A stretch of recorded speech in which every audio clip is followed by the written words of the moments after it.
All right, quick question this morning. Have you ever lost your mind over nothing? Show of hands. Just lost it. Just let her rip, Tater Chip. Nah. If you're online, give us a thumbs up, let us know. So kids were little, like 4 and 5, little.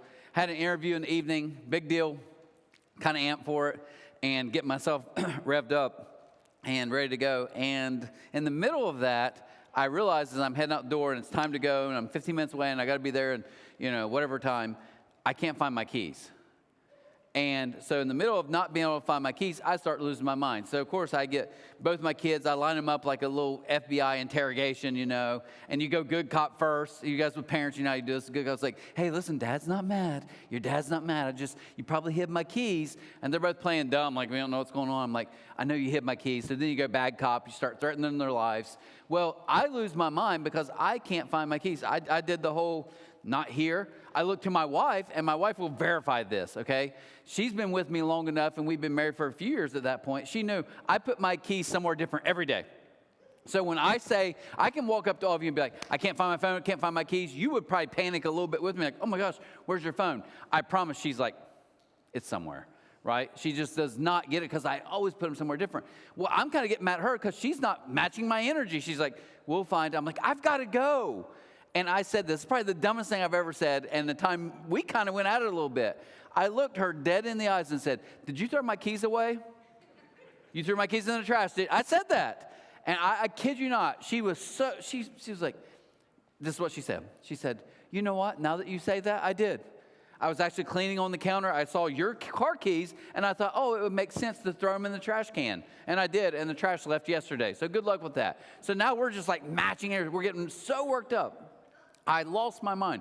I was triggered by nothing. So this morning, I want to talk about what triggers us. And I want to kind of give you just an overview of what we talked about and kind of hit a couple really key ideas. But I was trying to think how to match this today, modern day, 2025. And the thought for me was pop-ups, right? So as I was thinking about trigger pop-ups, for all of us in this room, when your phone goes off and this pops up, or it'll be like, hey, congratulations, you just won a $100 gift card. Hey, congratulations, you just won an iPad. None of us get excited. We're just like, oh my gosh, there's a virus on my phone, right? I mean, all of us are like, why is this on here? It kind of freaks us out. And the reason I would use pop-ups today, because it hit me, pop-ups, if you think about it, right? They bait you, they bother you, but they never benefit you. Think about that for a second. Pop-ups. They can bait you like to get something. I know I'm a sucker. I'm a sucker for like infomercials, for pop-up ads. I remember literally one popped up. It was like a spam mail, and it said, want to lose 30 pounds in 5 days in a healthy way? I'm like, yeah, I do, right? And we all here know you can't lose 30 pounds. It's like, I'm going to the beach soon. How good would I look, John, if I lost 40 pounds in 4 days? And they're saying we can be completely healthy. It's just 99.9. We all get that. It's like they bait you. Or sometimes they're just annoying and they bother you. But do they ever really benefit you? So today, as we kind of review this story before we hit week 5 next week, and Phil's is going to be talking about one final character, I want to give you some pop-ups I've been thinking about that I think throughout the story we see. So the first is this. It's the success pop-up. Okay, this is the spotlight. This is the one that says, prove yourself now. Show up, grind, get it, right? You have to make a name for yourself. Do something productive with your life. Make sure you achieve and win. Just win, baby. Al Davis, Oakland Raiders. That's this success pop-up. And what it does is it screams at us, prove yourself. Prove yourself. Now listen, I'm all for us maximizing our gifts, doing the best we can with what we're given. All for all that. The problem is when we take this prove yourself idea that the whole world screams at us, you get to work, it's like, prove yourself, that's why I'm paying you. But we get in this room with God and we're like, okay, God, let me prove myself today. I'll work harder. I'll do more. And God's like, you can't do enough for me. That's why my son did it for you. That's the success pop-up. So let's go back to Naaman in verse 9. It says, so Naaman went with his horses and chariots and waited at the door of Elisha's house. But Elisha sent a messenger out to him with this message. Go and wash yourself 7 times Jordan River, then your skin will be restored, and you will be healed of your leprosy. My dad told me this phrase a long time ago, and I always have loved it. My dad said, if you live for their applause, then you'll die by their criticism. Think about that for a second. If I live always constantly trying to, do they like me? Do you guys like me? Can I have a confession, you guys? In this line of work here, it's easy to kind of be, I know, you can judge me, you can hate me, you can never come back. But in this world, it's kind of like you get in your car every single Sunday. I go right out there in the car and I'm like, I wonder, did this make sense? Did people like it? And then I'm like, wait, what am I doing? Right, because I live in that world too. It's like, did they like this? That's the success pop-up. And it does scream that. But here's the thing, like my dad said, if I live for your applause, the second you criticize me or you ignore me, it's going to crush me. And that's why God's like, no, it doesn't have to be that way. You don't have to live for other people's applause. That's the beauty. But it goes deeper. Look what it says in verse 11. But Naaman became angry. Why? Because when someone doesn't give me the credit I think I deserve, when someone's not allowing me to be as successful as I want to be, I get angry. The success pop-up always leads to anger. He stalked away. He thought he would certainly come out to meet me. Does he not know who I am? I am the man of this whole region. I'm probably the most important man in this whole region. And you're telling me when I roll in 100 deep with horses and chariots, and it probably looked like the Grammys or the Emmys, red carpet, I'm rolling in, I looked the part. He was perfect. And you see this prophet, and he's like, just go tell him. Just go tell him. He's furious because he feels like he's being ignored. He says, I expected him to wave his hand over the leprosy and call on the name of the Lord as God and heal me. Aren't the rivers of Damascus and Abana and Pharpar better than any of these rivers of Israel? Why shouldn't I wash in them and be healed? So Naaman turned away. He went away in a rage. He's angry. Why? Because you don't talk down to me like that. That's the success pop-up. Now, I knew this. I was thinking about the story. I knew we talked about it a little bit last week, now this week. And I thought, you guys won't really feel it. So I want to tell you something that happened to me that's pretty similar to this, just so you can really feel the gravity of this story. There's a C3er. He's a guy a little bit younger than me, been married for a while. And he sent me a text about 4 weeks ago in the morning, 6 a.m. I wake up, there's texts, like 2 of them. And let me give you a background on this guy. Love him to death, love his wife, but they have problems. They're really struggling right now. And part of their problems is, I would say, from listening to them, it's about 95% his fault because he's a knucklehead. And it's about 5% her. It's always part each, but it's 95 him, 5% her. So he sends me a text, and he said something, he did something stupid, and he's blowing up my phone. I had to go to a meeting in Millersburg. So I go there in the morning, I don't look at the phone, I get back in the car, someone calls me, I don't respond. I finally get here to the building at, say, I don't know, 8:30, and I look at my phone. I kid you not, guys, he had 44, it was just messages like going nuts, blowing up my phone. And I had a lot to do that day. So I went in this back room right here. And I'm like, I just need to knock this out, start my computer, start typing. Next thing I know, I hear his voice in the lobby. He has not heard from me, so he drives here to come in to talk to me. And Aaron's sitting right back there, and he's like, and I was like, I know who he is. I was like, go out and talk to him. He walks out, and he comes to me, and he's like, he's got to talk to you. I said, dude, I'm too busy. So I literally took a sticky note, yellow, and I put his first name, I won't say his name, and I put, you're a moron. And I handed Aaron and said, just give him the sticky note and send him off. Aaron said, I'm not doing that. I said, you do it or I'll fire you, right? So he walks back. Okay, hands him the note. This guy's losing his mind in the lobby. He's got to talk to me. Okay, I made up that whole story, okay? But here's my point. You felt it, right? You felt it a little bit there. Like, no, imagine this is really important to me and you're going to ignore me? Because that's what the success pop-up does. It says, no, I'm important. And I don't feel important when you do that, right? It's that thing that kind of shouts at us. The more you try to prove yourself, the less you start trusting yourself, though. That's why the success pop-up is a lie. So every time it pops up, I hope this week you can kind of learn in the next couple of weeks, you can just click off. You can click off, right? You don't have to chase that. We're all guilty of this. You ever got online and seen something about your kids? We moved our daughter in yesterday. And I'll give you this. My wife posted. It was nice. There's a couple pictures of me in that. So, looked at it. She went very just, kept it like, hey, just dropped our daughter off at U-Pike for like year 3. Good luck this year. Go Bears. That was it. She didn't do the mom. I love it. I have a point system, by the way, for Facebook mom posts, just so you know. So if you ever post this, just know I'm grading you and I'm loving everything you say. Here's my favorite college post real quick, okay? Here's one. Just left my heart in and filling wherever school they dropped them off. Right, that's a pretty good one. Here's probably my favorite one, though. She's doing great, but this mama, not at all.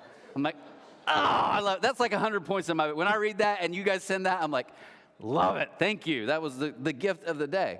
Right, but here's the point. My wife did that.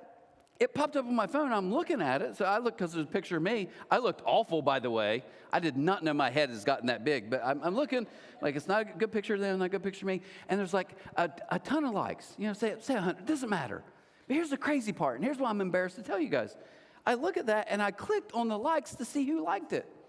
And in the middle of clicking on the likes, no, that's wrong. But in the middle of clicking on the likes, I'm like, it hit me. Why do I care? No offense, but why do I care if any of you in here like a picture of me and my daughter and my wife? I don't care if you do, right? But I think it's built in because we want someone to validate us, someone to kind of tell us, no, you're important. You're important, right? That's the success pop-up triggered by nothing. The second one, and some of you here, you might not be the type A like me, like I'm a grinder, prove yourself, we got to win every day. You know, it's get it, get after it, be productive. I'm all that. And some of you here, you're not wired that way. You're like, I don't feel that. So you might be more of this, though. This would be what I call the security pop-up. And this is when the storms hit, it constantly leads us not to anger, but to worry, right? Because the success pop-up will shout at you. You're not enough. Do more. Try harder. But not this. The security pop-up whispers. You sure that's going okay? Are you sure he still likes you? Wait, hold on. What would happen if your kids would, right? It freaks us out. Now, we've held 2 parties at our house in the last couple weeks, kids leaving, and my wife and I will let you guys in a little secret. If you ever want to do a seafood boil, okay, everyone around you will be like, they think in their mind it's kind of fancy, but it's really actually cheap and easy to do. So that's kind of us. We're like, hey, you know what, we do it. We kind of look like we're throwing a good party. It really is kind of cheap. But here's the thing. Over the last couple weeks, we've had 2 of them, and then we had extra shrimp, so we've eaten a ton of shrimp at our house. This past week, my daughter sends me this text. It literally says, FDA warning, do not eat possibly radioactive shrimp sold at Walmart. And then she put below it, we're all dying. Now, can I tell you guys, I'm driving here, and I get here that morning, and I look at it, and I'm laughing because I'm thinking our whole family is eating, we've probably had, 20 pounds of shrimp apiece. So, and it's all been from Walmart. So in that, I just kind of laugh, and I think I put back, that's great, whatever. But can I tell you what happened? Then I sat down literally in that back office back there, and I was like, I have eaten a lot of shrimp. And I was like, I'm going to go to the bathroom, not being gross, it was just number 1. So I go in the men's restroom, and as I go in there, I kid you guys not, I'm like, I think my stomach's hurting a little bit. So now all of a sudden, when I go to the bathroom, I'm looking to see, is it neon green? Is it radioactive? In all seriousness, it kind of got in my head a little bit. I'm like, you think I ate radioactive shrimp? I don't want to eat radioactive. And that's what it whispers. You ate bad shrimp. That shrimp will kill you. Right? Something to worry about. Not even existent. Here's the king. The king had the security pop up. Hey, Naaman's coming into your land. What? Naaman? He's the most powerful guy. He's freaking out. They've already came in and invaded us before. Verse 7 of 2 Kings says, when the king of Israel read the letter, he tore his clothes in dismay and said, am I God that I can give life and take it away? Why does this man ask me to heal someone with leprosy? I can see that he's just trying to pick a fight with me. He loses his mind. As Aaron said a few weeks ago, he goes into straight panic freak out mode. Why? Because he wasn't secure. He lost his security from somebody else, and it freaked him out. When my wife and I were first married, we lived right over here in South Point. And I remember there was a storm that night. It was kind of a bad storm. And she told me, and maybe she said it before, but I never really heard it. We're in bed, and she said, I've always been scared of thunderstorms. She's like, as a kid, I never liked them. Okay, that's cool. A lot of us, fine, cool. And I thought about it a second. I was like, so what scared you? Was it the wind?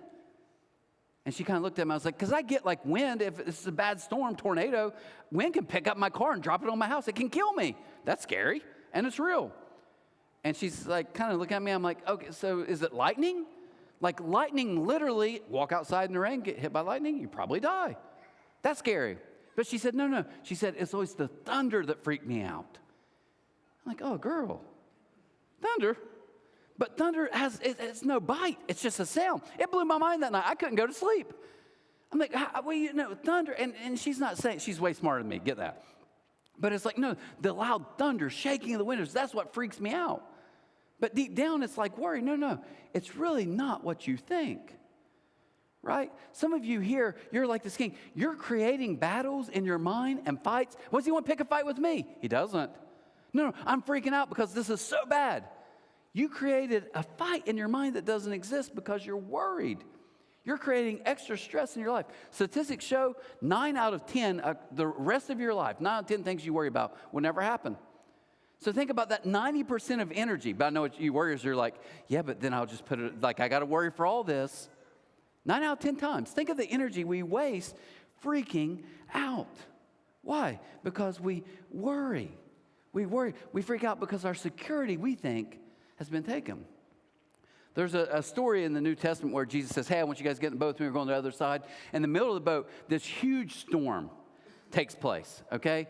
And for some of you here, I'm not belittling. You are in a storm. I know some of your stories right now. I had a lady share with me last week at the 11, and I'm telling you, it's a horrific storm. I mean, it broke my heart. I've been thinking about it all week, praying for her. But here's what I say. You guys live in a storm. You're so unsettled, so freaking out. You're constantly, a storm inside of you is just brewing all the time. Jesus asks him to follow along. He gets in the boat. He goes to sleep. Next thing you know, this huge storm comes out of nowhere. So they're in the middle of this huge lake, literally going wide open.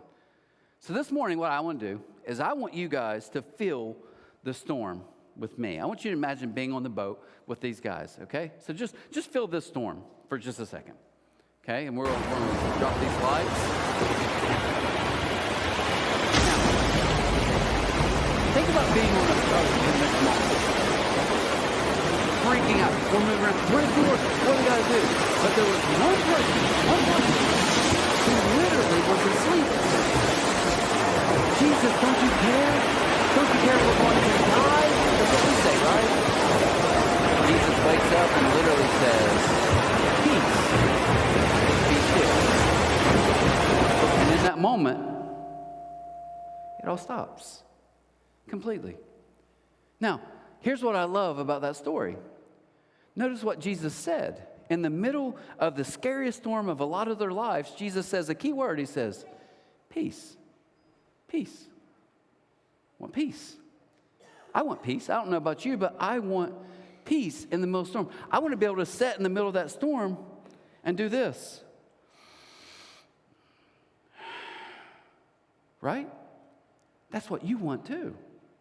That's what Elisha had. Remember, if you know the beginning of the story, they said, he's coming, the king freaks out. The king walks up to Elisha, the prophet, and he's like, this guy's coming. It's bad. He's going to pick a fight with us. We're all going to die. That's what we get when we freak out, right? Everything's terrible. The sky's falling. He says, we're going to die. And Elisha says this, bring him to me. Send him to me. That's all he says, right? He had peace when everyone else in the nation is freaking out. How did he do that? Because he didn't click on the security pop-up. The security pop-up, if you click on it, will always lead to worry. Success pop-up will always lead to anger. And there is one more, real quick. And this is what I call, so we've got literally the success, we've got the security. I call this the stuff pop-up. It's just stuff, right? This is the one that promises you'll be satisfied if you keep getting more of whatever that thing is you need to have. Not internal success. No, it's like outward, I need more of something. And this leads us to scheme. And Aaron's going to talk about this next week with a guy named Gehazi. But I just want you to see what happened at the end of the story. Naaman gets healed, verse 15. It says, then Naaman and his entire party went back to find the man of God. They stood before him, and Naaman said, now I know there's no God in all the world except in Israel, so please accept a gift from your servant. But Elisha replied, as surely as the Lord lives whom I serve, I will not accept any gifts. And though Naaman urged him to take the gift, Elisha refused. You see, he lived in that world. Do something for me, you get more. I'll do something for you, give me more. That's how it works. So he's like, hey, I got to repay you with all this gold, silver. And Elisha's like, no. He urges him, please take something. And Elisha's like, no, don't need it. What? You don't have money, Elisha. You're not rich. But he understood this stuff pop up. It doesn't deliver what it promises. And you guys know this. You get a new iPhone, you're like, oh my gosh, the 17, it's the greatest ever. And it will be the greatest ever for about a week. And you'll be like, demo 17 when they come out with the 18. Right? We all do that. And this is what hit me. I was driving just last week in the morning, heading here. I'm in Ironton on 2nd Street, so I'm driving this way. The flood wall's up here, just to give you a picture. I'm driving this way, flood wall's here. There's a little sidewalk there.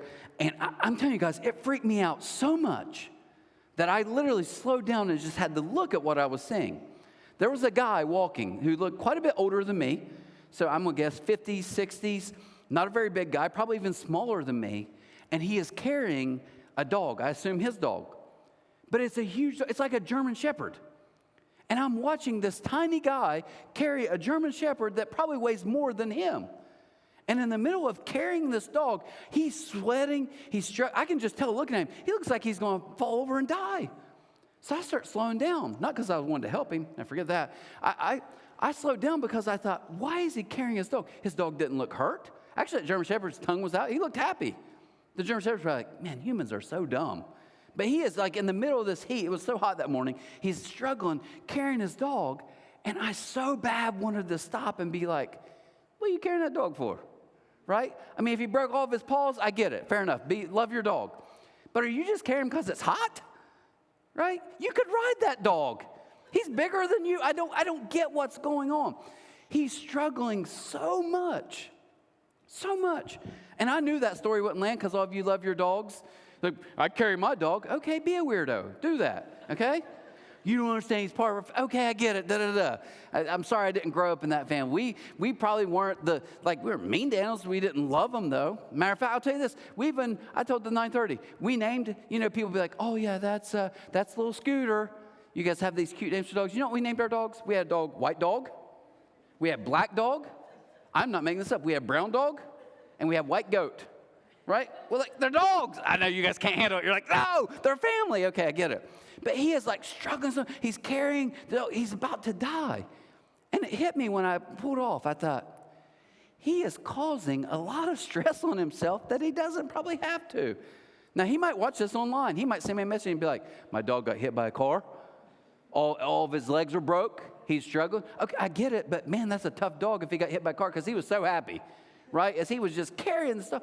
But here's what I would say. You're adding so much stress to your life. And here's the only thing I would add.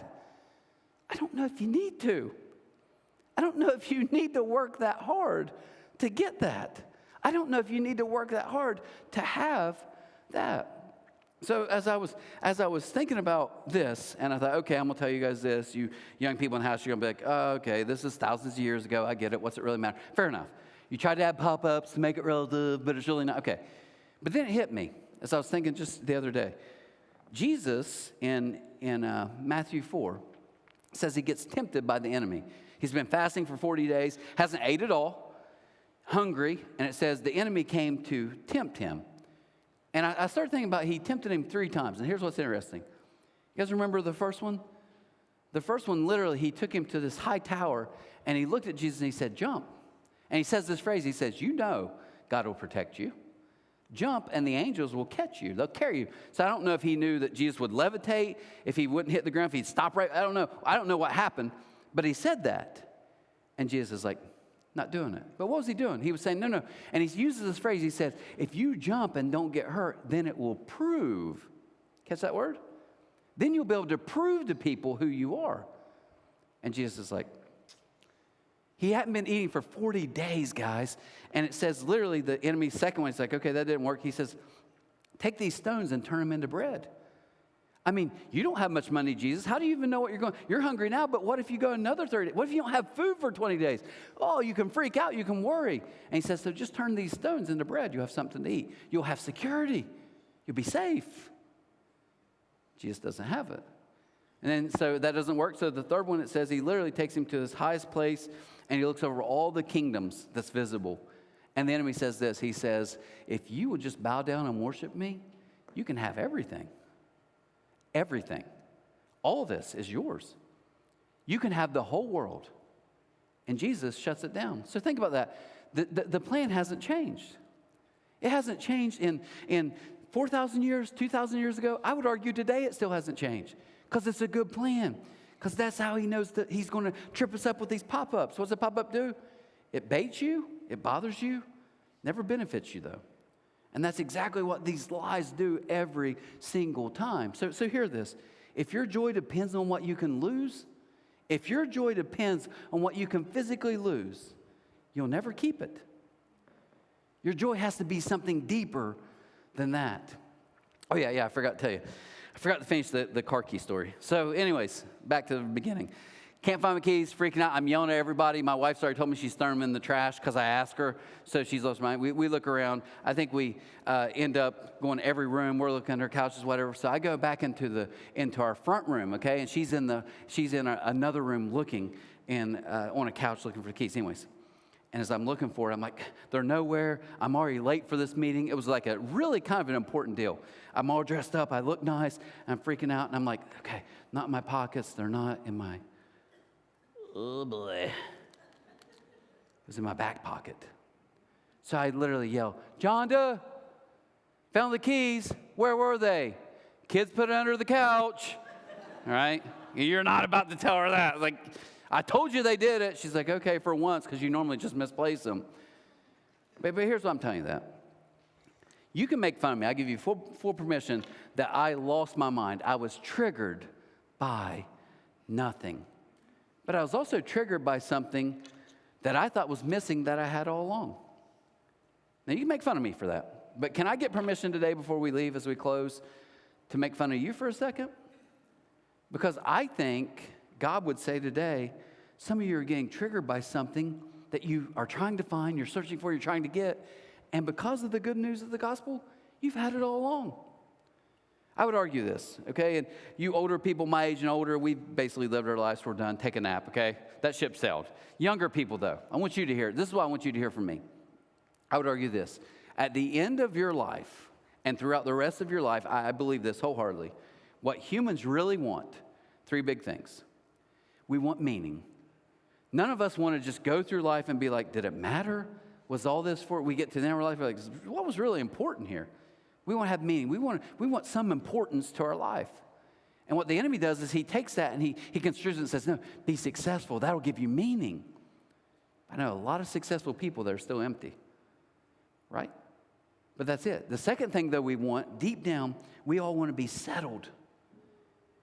Even if the storm's there, we want to be like, you know what? I get it. Peace isn't when the storm stops. Peace is actually when the storm doesn't stop me. That's what we want. All of us in this room want to be in the middle of chaos to be able to go, I don't love it. I hope it ends soon. God, please make it end soon. But there's something different. I feel settled.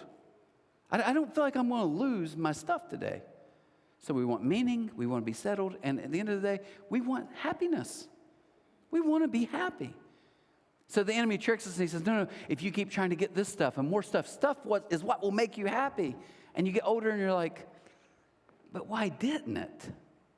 Because it's a lie. Because all three of those are literally pop-ups. They're pop-ups. So this morning, before I pray, I'm going to give you a quote, okay? This is the guy, that's not the guy, I just found this image. But this quote is from like 1800s, this guy. I can't pronounce Discossi, whatever, who cares? It's one of my favorite quotes, though. He says, the best way to keep a prisoner from escaping is to make sure he never knows he's in prison.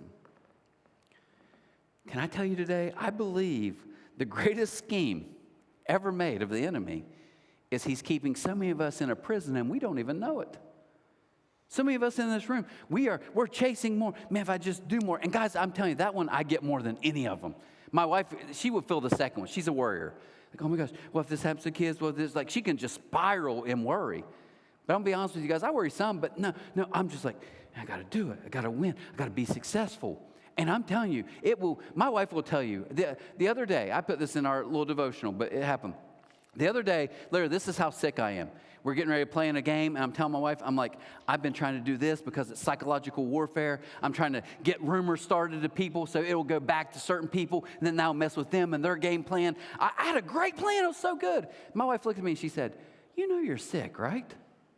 And I'm like, what do you mean? And she was like, that's sick. Like, how can you think that much about? And I'm like, because I constantly have to think about how to be successful.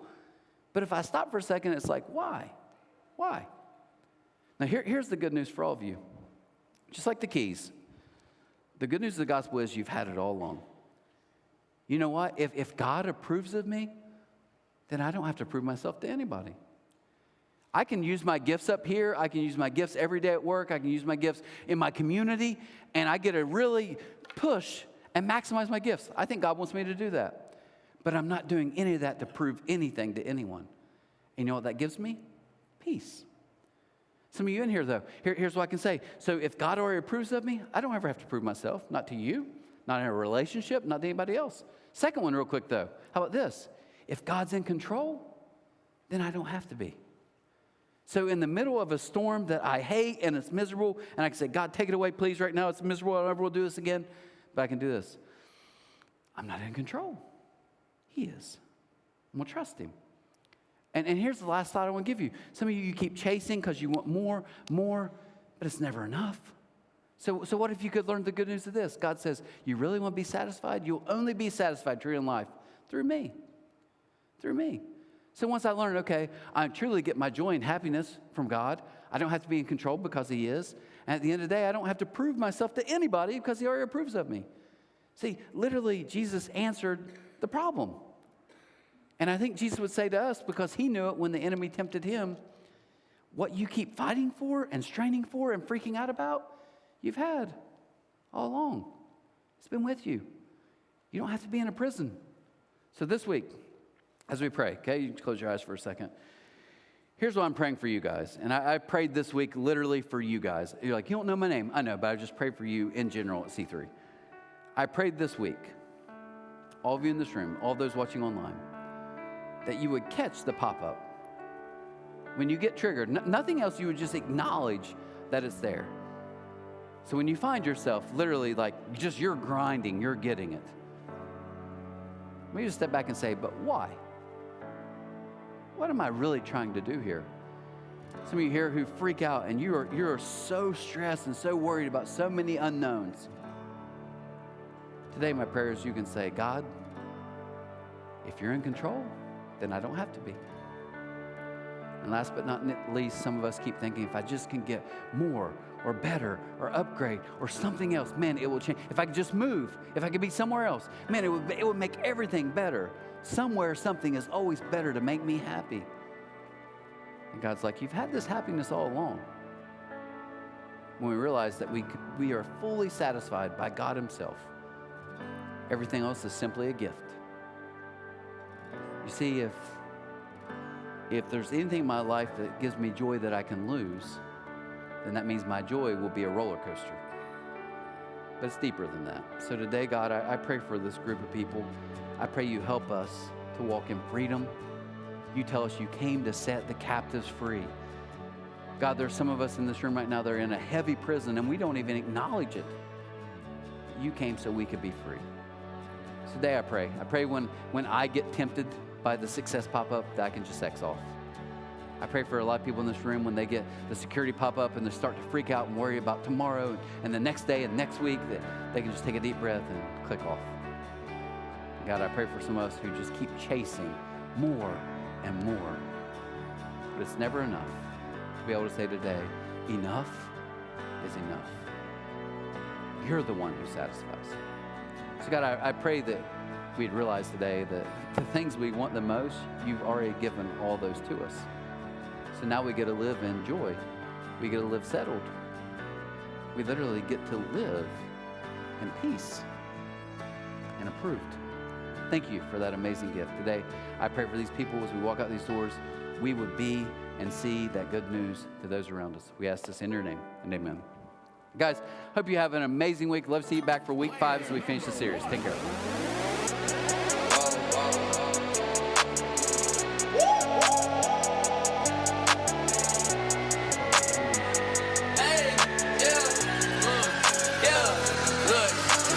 I just took a break, okay, and now it's back to work. God made a way, that's he